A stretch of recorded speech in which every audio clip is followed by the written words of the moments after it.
ಅದು ಸ್ವಾತಂತ್ರ್ಯ ನಂತರ ಬಯಲು ಸೀಮೆಗೆ ಬಂದಿರುವ ನೀರಾವರಿ ಯೋಜನೆ.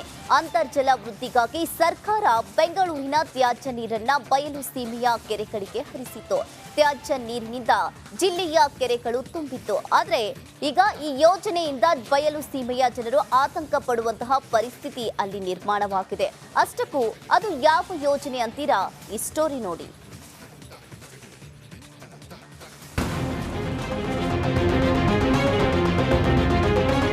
ಒಂದೆಡೆ ಬಯಲು ಸೀಮೆ ಕೆರೆಗಳಿಗೆ ಹರಿಯುತ್ತಿರುವ ನೀರು, ಇನ್ನೊಂದೆಡೆ ರೋಗ ಪೀಡಿತವಾಗಿರುವ ರೈತರ ಬೆಳೆಗಳು.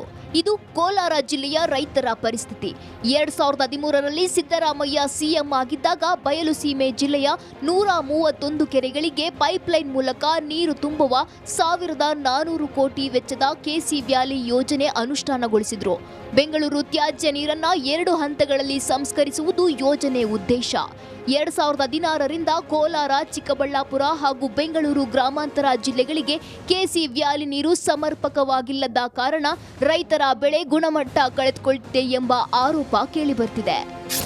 1 ಎಕರೆಗೆ 1000ದಿಂದ 3000 ಬಾಕ್ಸ್ ಟೊಮೆಟೊ ಕೊಯ್ತಾ ಇತ್ತು. 1 ಎಕರೆ ಕ್ಯಾಪ್ಸಿಕಮ್ 35ರಿಂದ 50 ಟನ್ ಕೊಯ್ತಾ ಇತ್ತು. ಇವತ್ತು ಕ್ಯಾಪ್ಸಿಕಮ್ 10 ಟನ್ ಕೊಯ್ಯೋದು ಭಾರಿ ಆಗಿದೆ. ಟೊಮೆಟೊ ಶಾಂಪಲ್ ಶುರುವಾಗಿದ್ದು 1 ವಾರಕ್ಕೆ ಟೊಮೆಟೊ ಮತ್ತೆ ಮಾರ್ಕೆಟಲ್ಲಿ ರೇಟ್ ಹೋಗಲ್ಲ, ಮತ್ತು ಪಾರ್ಸಲ್ ಹೋಗ್ತಿಲ್ಲ. ಇದಕ್ಕೆಲ್ಲ ಕಾರಣ ಇವರು ವಿಜ್ಞಾನಿಗಳು ಏನೇ ವರದಿ ಕೊಡಲಿ, ಸರ್ಕಾರದ ಪರವಾಗಿ ಇವರು ಏನೇ ವರದಿ ಕೊಟ್ಟರು ಇದನ್ನ ರೈತನಿಗಿಂತ ದೊಡ್ಡ ವಿಜ್ಞಾನಿ ಪ್ರಪಂಚದಲ್ಲಿಲ್ಲ. ನಾನು ಇವತ್ತು 20-30 ಎಕರೆ ವ್ಯವಸಾಯ ಮಾಡೋವಂಥ ರೈತನಾಗಿ ಹೇಳ್ತಾ ಇದ್ದೀನಿ, ಕೆಸಿ ವ್ಯಾಲಿ ಗುಣಮಟ್ಟ ತೀರಾ ಕಳಿಸಿ. ಇನ್ನು ಕೆಸಿ ವ್ಯಾಲಿ ನೀರಿನಿಂದ ಬಯಲು ಸೀಮೆ ಜಿಲ್ಲೆಗಳಲ್ಲಿ ಅಂತರ್ಜಲ ಮಟ್ಟ ವೃದ್ಧಿಯಾಗುತ್ತಿದೆ ಎಂಬ ಮಾತುಗಳು ಕೇಳಿ ಬರ್ತಿದ್ರು. ಕೋಲಾರ ಜಿಲ್ಲೆಯ ಜನರು ಮಾತ್ರ ಆತಂಕ ಪಡ್ತಿದ್ದಾರೆ. ಇದಕ್ಕೆ ಜಿಲ್ಲಾಧಿಕಾರಿಗಳು ಯಾವುದೇ ಆತಂಕ ಪಡಬೇಕಾದ ಅವಶ್ಯಕತೆ ಇಲ್ಲ. ಜನರು ಊಹಾಪೋಹಗಳಿಗೆ ಕಿವಿ ಕೊಡುವುದು ಬೇಡ. ಕೃಷಿ ವಿಜ್ಞಾನ ಕೇಂದ್ರ ಮತ್ತು ತೋಟಗಾರಿಕೆ ಇಲಾಖೆ ಈ ಬಗ್ಗೆ ಅಧ್ಯಯನ ನಡೆಸುತ್ತಿದೆ ಎಂದು ಭರವಸೆ ನೀಡಿದ್ದಾರೆ. ಮಾನ್ಯ ಮುಖ್ಯಮಂತ್ರಿಗಳು ಕೂಡ ಇದು ಕುಡಿಯುವ ನೀರಿನ ವ್ಯಾಲಿ ಅಲ್ಲ, ಅಂತರ್ಜಲ ವೃದ್ಧಿಗಾಗಿ ಅಷ್ಟೇ, ಯಾರು ಆತಂಕ ಪಡುವ ಅಗತ್ಯವಿಲ್ಲ ಅಂತ ಹೇಳಿದ್ರು. ಚರ್ಚೆನಲ್ಲಿದೆ.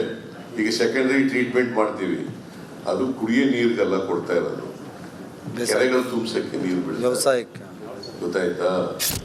ಈಗಾಗಲೇ ನಮ್ಮ ಅರ್ಬನ್ ವಾಟರ್ ಸಪ್ಲೈಯಿಂದ ರೂರಲ್ ವಾಟರ್ ಸಪ್ಲೈ ಮತ್ತು ಈ ಒಂದು ಕೃಷಿ ವಿಜ್ಞಾನ ಕೇಂದ್ರ ಇವರಿಂದ ಪ್ರಯೋಗಾಲಯಗಳಲ್ಲಿ ಇದನ್ನು ಚೆಕ್ ಮಾಡಿದ್ದಾರೆ. ನಾವು ನೇರವಾಗಿ ನೀರನ್ನು ಬಳಸ್ತಾ ಇಲ್ಲ, ಆದರೂ ಸಹ ಇದರ ಕ್ವಾಲಿಟಿ ಚೆನ್ನಾಗಿದೆ. ಇದರಲ್ಲಿ ವಿಷ ಪೂರಿತ ಯಾವುದೇ ರೀತಿಯಾದಂಥ ಒಂದು ಅಂಶ ಕಂಡುಬಂದಿಲ್ಲ. ಯಾರು ರೈತರು ಆತಂಕ ಪಡಬಾರ್ದು.